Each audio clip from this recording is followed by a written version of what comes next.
आज से 70-75 साल पहले द्वितीय विश्व युद्ध के बाद अमेरिका की सेनाएं उसको घेर लेती हैं और दूसरी तरफ से चीन की सेनाएं घेर लेती हैं। एक तरफ से कैपिटलिस्टों का हमला है और दूसरी तरफ से ये कम्युनिस्टों का आक्रमण है। जिधर से कम्युनिस्टों का आक्रमण रहा वो आज भी नॉर्थ कोरिया वो एक कम्युनिस्ट स्टेट हो गया है। वो उधर घुस गए थे और इधर से अमेरिकन घुस गए, तो विचार का कितना बड़ा प्रभाव होता है। एक कम्युनिस्ट विचार था, उसकी उत्पत्ति उत्तर कोरिया है, और इधर से कैपिटलिस्ट सोच घुसी थी विकास की, समृद्धि की। मैं पूंजीवाद को या सामंतवाद को, किसी भी प्रकार के कॉलोनाइजेशन को अच्छा नहीं मानता हूं, लेकिन वो जिस गरीबी के हालत में था आज वो दी समृद्धि के आरोहण चढ़ रहा है, तो उसके पीछे एक सोच थी। उस सोच ने साउथ कोरिया को एक ऊंचाई पर ला करके खड़ा कर दिया। आज चाहे सोनी से लेकर के हुंडई से लेकर के कितने बड़े बड़े ब्रांड पूरी दुनिया में उसने खड़े कर दिए।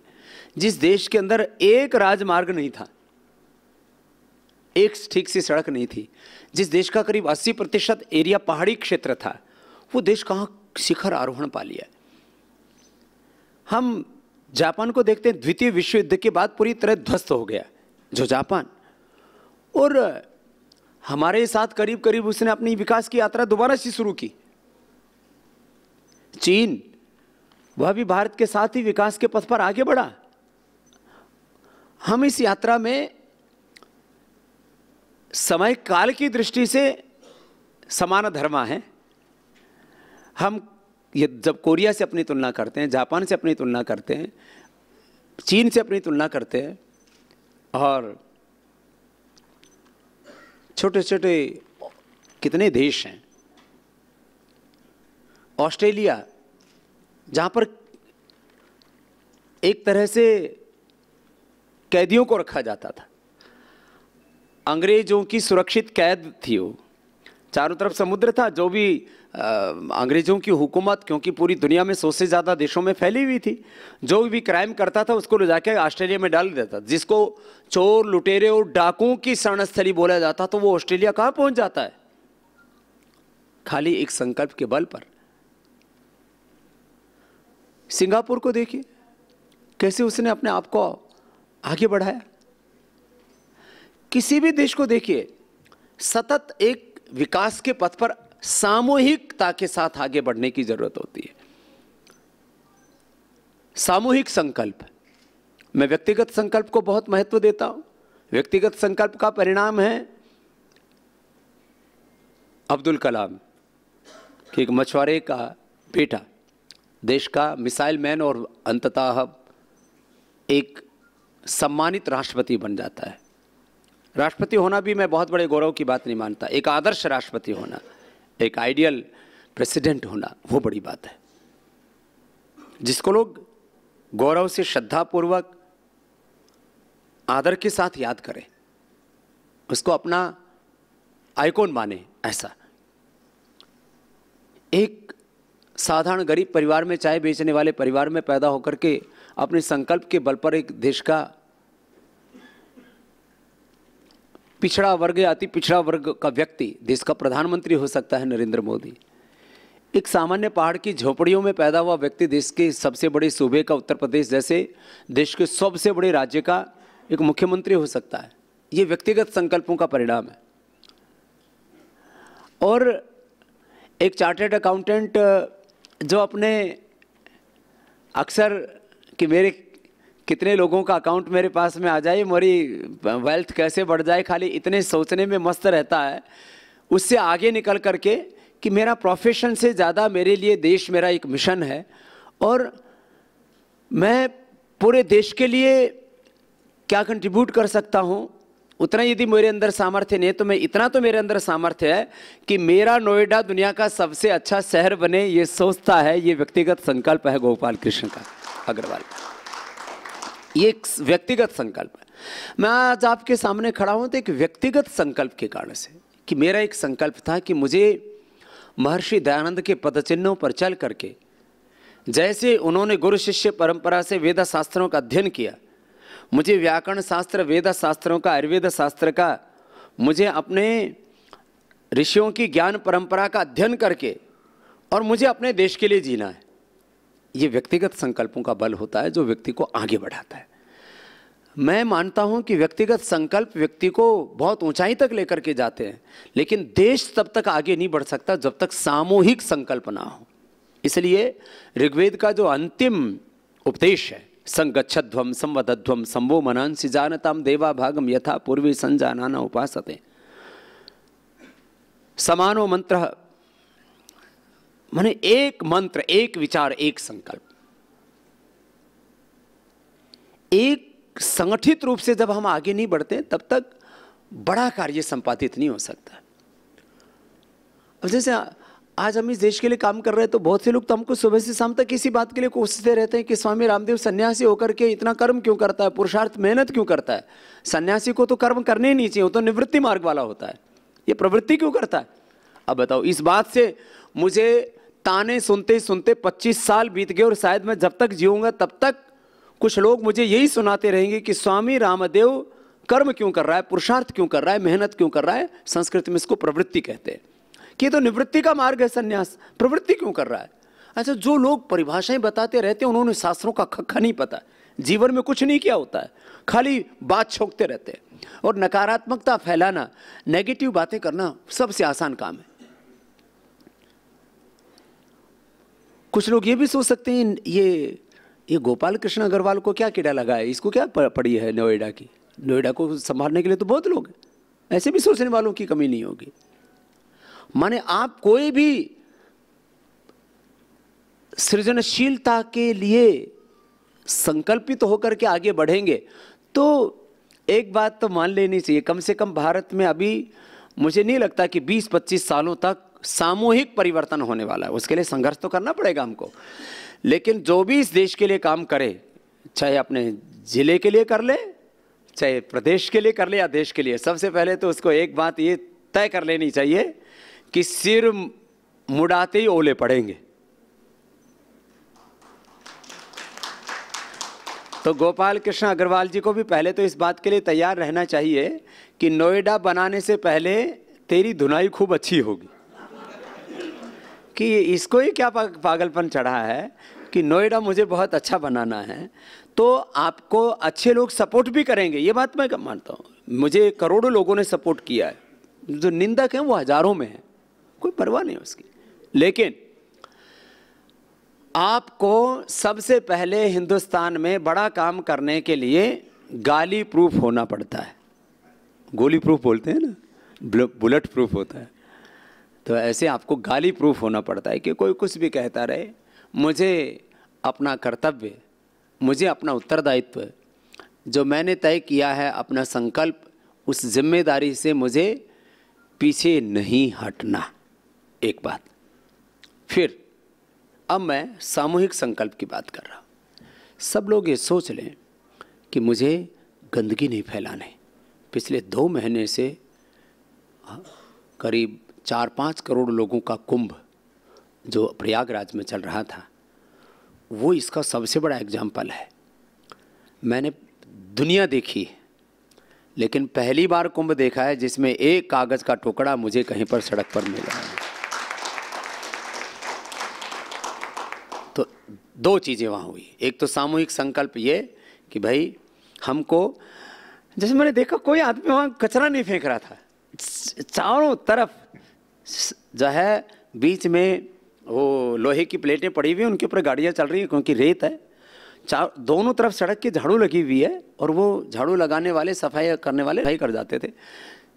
माने हिंदुस्तान में पहली बार सामूहिक स्थान पर, पतंजलि में हमने ऐसा मेंटेन किया हुआ है, लेकिन सार्वजनिक स्थान है जहाँ करोड़ों लोग आ रहे हैं, वहाँ पर पहली बार मैंने देखा कोई आदमी कचरा नहीं फेंक रहा है। भाई मोदी जी के स्वच्छता अभियान का पूरे देश में असर हुआ हो या ना हुआ हो, कुंभ में असर पूरा हुआ। माने बाकी देश में भी हुआ, आंशिक रूप से हुआ, उसके लिए तैयारी भी की, लेकिन 1.25 लाख टॉयलेट बनाए गए। ये बहुत बड़ी घटना थी। हजारों लोग उसके लिए रखे गए, लेकिन लोग कचरा नहीं फेंक रहे थे, ये मैंने देखा।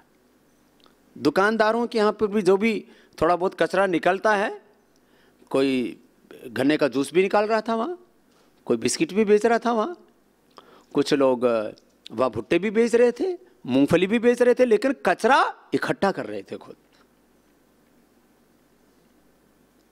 ऐसे ही नोएडा की सड़कों पर हम एक तरफ वेस्ट मैनेजमेंट तो करना पड़ेगा, एक तरफ वेस्ट मैनेजमेंट हो, और दूसरी तरफ जितने भी हमारे यहाँ पर मीडिया वाले बैठे हैं, खास करके प्रिंट मीडिया, क्योंकि नेशनल मीडिया तो सारा है ही नोएडा के अंदर। सारे नेशनल मीडिया, 1-2 चैनलों को छोड़ करके सारे चैनल नोएडा के अंदर हैं, लेकिन वो नोएडा की खबर को राष्ट्रीय खबर में नहीं दिखा सकते। वो ज़्यादा से ज़्यादा एक बार दिखाएंगे। जब पूरा नोएडा साफ हो गया तो वो एक बार स्टोरी बना सकते हैं, आधे घंटे की हेडलाइन चला सकते हैं, ब्रेकिंग चला सकते हैं कि नोएडा देश का सबसे स्वच्छ शहर हो गया है। लेकिन ये मुहिम चलाने का काम तो प्रिंट मीडिया का है। तो प्रिंट मीडिया के साथ आप लोगों को टाई अप करना पड़ेगा कि भाई हम अपने नोएडा को सबसे स्वच्छ बनाएंगे। उसके लिए वेस्ट मैनेजमेंट के लिए हमको, अब यहाँ बड़े जिम्मेदार लोग हैं, और गोपाल जी ने भी कहा कि हम अथॉरिटीज़ से के पास में अपना विजन भी लेके जाएंगे और उनसे एग्जीक्यूट करवाएंगे। तो इसमें कुछ लोगों को पहल करनी पड़ेगी, कुछ इसमें कंट्रीब्यूट भी करना पड़ेगा, कुछ सरकार का बजट भी होगा, कुछ लोगों को भी यदि कंट्रीब्यूट करना पड़े तो हमें ग्रीन वेस्ट को अलग से खेतों के लिए खाद के रूप में उपयोग करना पड़ेगा। जो पॉलीथीन और बाकी हार्ड वेस्ट है, मेटल्स हैं, उनको अलग से हमें मैनेज करना पड़ेगा। तो एक ये व्यवस्था हम बना दें तो दिल्ली के साथ ये जो शहर है ये पूरे देश के लिए एक रोल मॉडल, एक आइकॉन की भूमिका निभा सकता है स्वच्छता में। एक तरफ हम इस तरह की व्यवस्था करें कि हमने वेस्ट मैनेजमेंट के लिए एक सिस्टम डेवलप कर दिया है। मैंने पूरी दुनिया घूमी है, हिंदुस्तान जितने कचरे के पहाड़ मैंने कहीं नहीं देखे। हम जहाँ पैदा हुए वहाँ एक छोटी सी डूंगरी थी, पहाड़ छोटा सा था, उसको हम सोचते थे ये पहाड़ होगा। लेकिन मैंने जब दिल्ली में आकर के देखा, यहाँ तो सैकड़ों फीट ऊंचे कचरे के पहाड़ हैं। जैसे ही दिल्ली में घुसते हैं हरिद्वार की तरफ से, उसमें चारों तरफ एक तो हजारों पंछी ऊपर घूम रहे। तो पहले तो मुझे अच्छा लगा, कितना अच्छा दृश्य है, देखो आसमान में पंछी उड़ रहे हैं। नीचे की तरफ देखा तो धरती खिसक गई कि यहाँ ये पंछी कोई विहार करने के लिए नहीं आए हैं, ये आहार करने के लिए आए हैं। वहाँ इतना मांस के लौथड़े पड़े रहते हैं उनको खाने के लिए सारे पंछी। और फिर दृष्टि जाती है तो माने कम से कम 50 गाड़ियाँ उसमें चढ़ सकती है, इतना हाईवे बना हुआ है वहाँ पर। जो पहाड़ बना रखा है कचरे का, उसके आस पड़ोस में लोग रहते हैं। मुझे लगता है उनको टीबी से लेकर के कैंसर से लेकर के जितने भी बड़ी बीमारियां हो सकती हैं वो सब होने की संभावना है। उस कचरे के चारों तरफ लाखों लोग रहते हैं। ये इधर देखा, पहले करनाल बाईपास की तरफ जाते थे तो एक कचरा तो पहाड़ तो ढक दिया, फिर दूसरा पहाड़ बन गया। अभी पहाड़ों हमारा वेस्ट मैनेजमेंट जैसा होता है दुनिया में कहीं नहीं होता। माने कचरा इकट्ठा करके पहाड़ बनाओ, ये मानव निर्मित कचरे के पहाड़। और वेस्ट मैनेजमेंट का ये आने वाले, अब इसके बारे में कोई सोचे तो इससे वोट तो नहीं मिलेगा। इसलिए मैंने शुरू में बोला था, मोदी जी 100 से बड़ी जो योजनाएं शुरू कर रहे हैं उसमें से 99% योजनाएं देश बनाने वाली योजनाएं हैं, वोट बैंक वाली योजनाएं नहीं है। अभी वही लोग प्रश्न कर रहे हैं मोदी जी ने क्या किया। अरे मोदी जी ने तो इतने बड़े काम कर दिए कि उस विजन के ऊपर ये देश चलता है तो आने वाले 2040-50 तक भारत दुनिया का सबसे ताकतवर मुल्क होगा। तो आने वाले 25-50 सालों का सोच करके वो देश के लिए काम कर रहे हैं। और जो भी आगे सरकारें बनेंगी, मोदी जी ने जो 100 से ज्यादा बड़ी योजनाएं शुरू की उनको आगे बढ़ाना पड़ेगा, तभी देश आगे बढ़ेगा। लेकिन अभी कहते हैं मोदी जी 2019 से आगे की बात क्यों करते हैं। मोदी जी यदि 2022 की 2025 की बात करें तो बोले पागल हो गया क्या, तो 2025 की 2030 की बात कैसे कर सकता है। माने इस देश में 5 साल से आगे का सोचना मानो गुनाह है क्या? जैसे कोई पॉलिटिकल क्राइम कर दिया वो मोदी जी ने कि 5 साल से आगे की बात कैसे कर सकते हो तुम 5 साल के लिए चुने गए हो। अरे मैं 5 साल के लिए चुना गया हूं, लेकिन मेरे देश के लिए मुझे आने वाले 500 सालों के बारे में सोचना चाहिए। ये प्रत्येक नागरिक के मन में आना चाहिए। अब ऐसे ही मैं फिर नोएडा की बात कर रहा हूं। सामूहिक संकल्प स्वच्छता के लिए, सामूहिक संकल्प हमारी सड़कों के लिए। हर आदमी अतिक्रमण करना चाहता है, उसको हटाओ तो कहते हमारे साथ तो नाइंसाफी हो गई। अच्छी बात है, पहली बार देश में गडकरी जी के नेतृत्व में जो शहरों के दोनों तरफ जो अतिक्रमण हो रहा था, उन रोडों को चौड़ा करने का काम इतिहास में पहली बार हो रहा है। ये अभिनंदन के योग्य है। लेकिन उससे थोड़े दिन के लिए लोगों में नाराजगी जरूर आती है, लेकिन यदि 10-20% लोग नाराज होते हैं तो 80-90% लोगों के लिए एक सुंदर वातावरण वहां निर्मित होता है, एक सुंदर शहर निर्मित होता है, एक विजन दिखता है कि हम देश को कहां ले जाना चाहते हैं। हमें अतिक्रमण से बचना होगा। फिर जो इलीगल एक्टिविटीज है उसको रोकने के लिए हर आदमी को थोड़ा पेन लेना पड़ेगा। हर आदमी सोचता है मैं पंगा क्यों लूं, हमको दिखता है आस पड़ोस में, बोले मैं क्यों पंगा लूं। तो मुझे लगता है कि एक सामूहिक रेस्पॉन्सिबिलिटी, मैं बिल्कुल देसी भाषा में बोलूं तो थोड़ा थोड़ा पंगेबाज सबको बनना पड़ेगा कि भाई मेरे आस पड़ोस में कुछ भी गलत हो रहा है तो मैं उसके प्रति थोड़ा पेल लूँगा। जैसे अपने घर में कोई गलत बात होती है, अपने बिजनेस में कोई गलत बात होती है, अपने इंडिविजुअल फैमिली लाइफ के अंदर अपने किसी भी जिसका उत्तरदायित्व तो मुझ पर है, उसमें कोई बात आती है तो मैं उसमें पेल लेकर के काम करता हूँ कि नहीं मुझे इसका निराकरण करना है। ऐसे भावना के साथ हमको इस काम को आगे बढ़ाना पड़ेगा। चाहे वो सुरक्षा की बात है, चाहे वो अपराधियों की संरक्षण की बात है, चाहे वो यहाँ का माहौल। जैसे एक माहौल की बात होती है कि भाई सार्वजनिक स्थानों पर हम लोग यहाँ पर कहीं पर भी देखें तो गंदगी तो नहीं दिखे, साथ में पता लग रहा है कि सार्वजनिक स्थानों पर खड़े होकर के लोग सिगरेटों के छल्ले उड़ा रहे हैं। मैंने देखा इधर प्रोफेशनल्स बहुत है, लेकिन जहाँ देखो वहीं 10-20 लोग खड़े होकर के सिगरेटों के छल्ले उड़ाते नजर आते हैं। ये नज़ारा कभी 20 वर्ष पहले यूरोप में, ब्रिटेन में, अमेरिका में दिखा करता था, वहाँ ख़त्म हो गया 99%। अब वहाँ मैंने सड़कों पर सार्वजनिक स्थानों पर सिगरेट का धुआं नहीं देखा अभी। ये पिछले 10 सालों में उन्होंने अपने भीतर परिवर्तन लाया। 10-20 सालों में उन्होंने अपने यहाँ का धुआं ख़त्म कर दिया। हमारे यहाँ नोएडा में मैं देखता हूँ जहाँ पर भी चाहे वो टीवी चैनल्स हैं, चाहे वो कॉर्पोरेट हाउसेज हैं, बैठ के बाहर खड़े होकर के 10-20 लड़के लड़कियां सिगरेट के छल्ले उड़ाते रहते हैं। ये नज़ारा आप भी देखते होंगे, मैं नोएडा में सबसे ज़्यादा देखता हूँ। तो थोड़ा इसके लिए भी मुहिम चलाओ भाई। तो बोले सिगरेट कहाँ पियेंगे, अब ज़्यादा ही किसी को पीना है तो बाथरूम में जाके पियो, वैसे और गंदगी और थोड़ी फैला है वो। तो पहले बात तो ना पियो। ये सब पढ़े लिखे लोग हैं, जो ज़्यादातर जो 99% लोग जो सिगरेट के छल्ले उड़ाते हैं 99% पढ़े लिखे लोग हैं। खैर, फिर यहाँ पर जैसे अमेठी वालों ने और कुछ दूसरी एजुकेशन के इंस्टीट्यूट्स हैं, एजुकेशन में बहुत अच्छे अच्छे कार्य किए। तो ऐसी इनिशिएटिव्स लेने पड़ेंगे कि ये हेल्थ सिटी बने, ये एजुकेशन सिटी बने, एजुकेशन का हब बने, हेल्थ का हब बने, यहाँ पर इंडस्ट्री का हब बने। बहुत प्रचुर संभावनाएं हैं यहाँ। अभी पतंजलि भी इधर आ रहा है, हाँ? कितनी संभावनाएं हैं, औद्योगिक संभावनाएं, शिक्षा चिकित्सा की संभावनाएं, और दुनिया की सबसे अच्छी मंडी हो सकती है यहाँ पर। दुनिया की सबसे अच्छी मंडी हो सकती है, क्योंकि अब दिल्ली के अंदर मंडी के लिए जगह नहीं बची है। दिल्ली में क्या मंडी है, वो आज़ादपुर मंडी, अब वहाँ जगह ही नहीं बची है।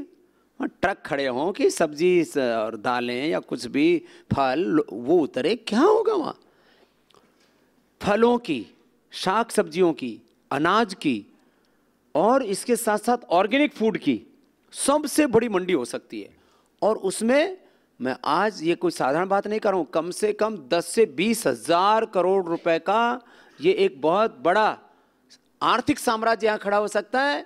नोएडा का की आय की भी वृद्धि हो सकती है। जैसे हम कहते हैं कि मुंबई का जो है बजट वो पूरे देश के किसी भी स्टेट, ज़्यादातर करीब 90% स्टेट के बजट से ज़्यादा बड़ा बजट है। तो नोएडा को हम माने एक तरफ यहाँ पर पूरी एग्रीकल्चर का एक बहुत बड़ा हब यहाँ पर बना सकते हैं। दुनिया में ऐसे कुछ देशों में ऐसी श्रेष्ठ मंडियाँ बनी हुई हैं, मैं उनका पता भी दे दूंगा गोपाल कृष्ण जी को। उस तरह की कोशिश करें, क्योंकि यदि हम करने लगे तो कहेंगे बाबा जी सब जगह कब्जा करना चाहते हैं। हाँ, हम काम करें तो बोले कब्जा कर रहे हैं। अरे हक कब्जा हमने अपने बाप की धरती पर नहीं किया, तुम्हारे यहाँ क्या करेंगे हमने।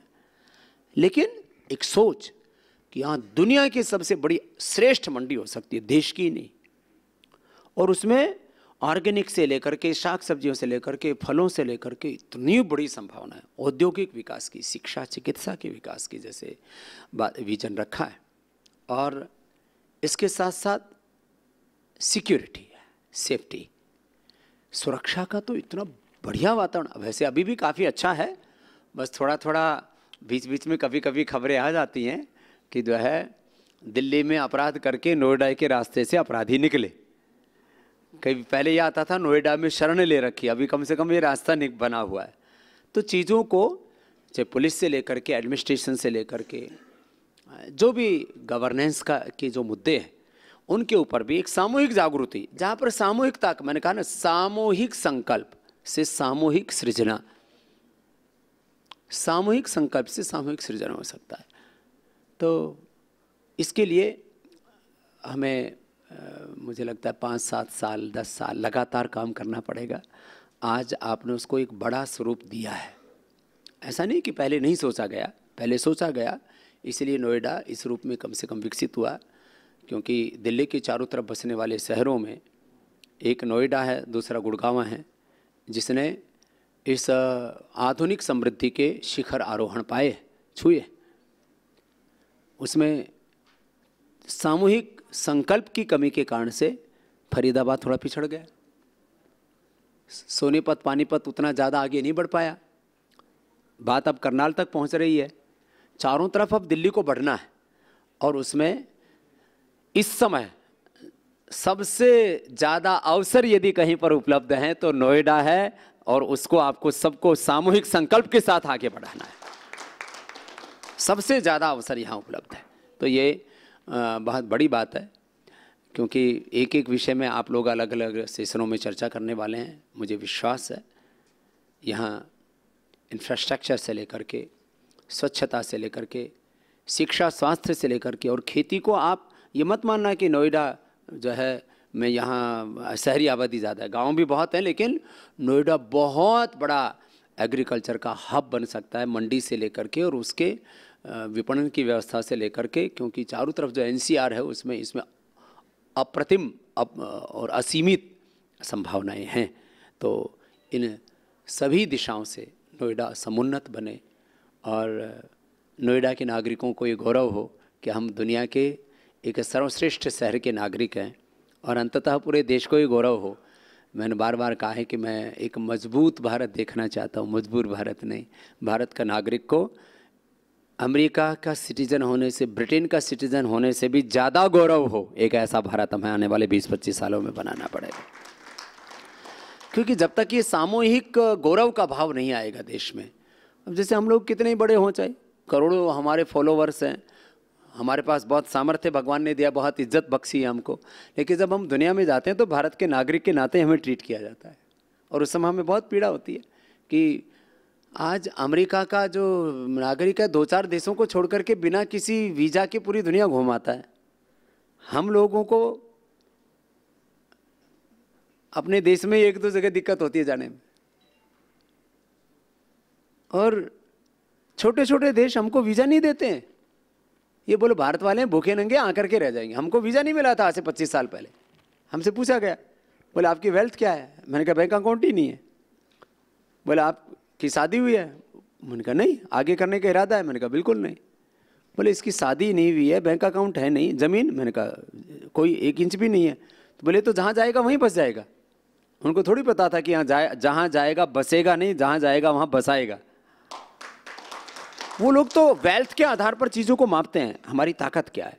तो हम एक ऐसा ताकतवर भारत बनाएं, उसके लिए बहुत सारी पहल करने का जो आपने मन बनाया है, मैं तो आपको का अभिनंदन करने के लिए, आपको आशीर्वाद, अपनी शुभेच्छाएं देने के लिए, और कि आप एक तरफ यहाँ पर भौतिक आधुनिक समृद्धि का शिखर आरोहण पाएं, वहीं पर इस देश पूरे नोएडा में एक आध्यात्मिक वातावरण बनाएं। बहुत अच्छी बात कही गोपाल जी ने कि हमें नोएडा को एक बहुत समृद्ध शहर बनाना है, लेकिन उसके साथ साथ शाम को यहाँ जो कार्यक्रम रखे अंतर यात्रा के, अंतिम गंतव्य तो हम सब का परम विश्रांति है, निर्वाण है और इटर्नल पीस है। उस शाश्वत शांति को, आंतरिक प्रसन्नता को, इटर्नल हैप्पीनेस को पाने के लिए आप पूरी तरह से प्रतिबद्ध हैं कि हमारा नोएडा ये सबसे आधुनिक, सबसे समृद्ध और सबसे आध्यात्मिक शहर बने। और इसके लिए जो परमात्मा ने हमारे आत्मा में प्रेरणा दी है, ये भगवान का आदेश। मुझे बहुत अच्छा लगा, गोपाल जो बोल रहे थे कि हमको भगवान के आदेश के अनुरूप चलना है। तो हर एक आत्मा में परमात्मा की प्रेरणा होती है कोई भी अच्छी सृजन के लिए। तो हम इस भगवान के आदेश को सिरोधार्य करके कि मैं क्या कंट्रीब्यूट कर सकता हूँ मेरी कंट्री को, अपने नोएडा को बेटर बनाने के लिए, उसके लिए आप लोग यहाँ बहुत चिंतन मंथन कर रहे हैं। और मैंने लगभग 15 वर्षों से भाई गोपाल जी के जीवन को देखा है और 30 वर्ष से वो नोएडा में यहाँ रह रहे हैं।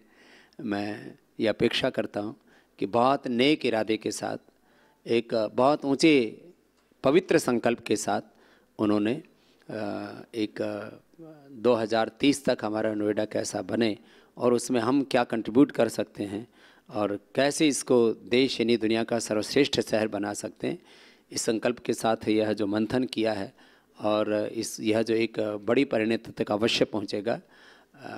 मैंने भी गोपाल जी को बोला कि हमारा पतंजलि योगपीठ और हमारे सारे पतंजलि योग समिति, भारत स्वाभिमान युवा भारत के हमारे सैकड़ों कार्यकर्ता यहाँ पर, वो भी इस संकल्प में आपके साथ रहेंगे।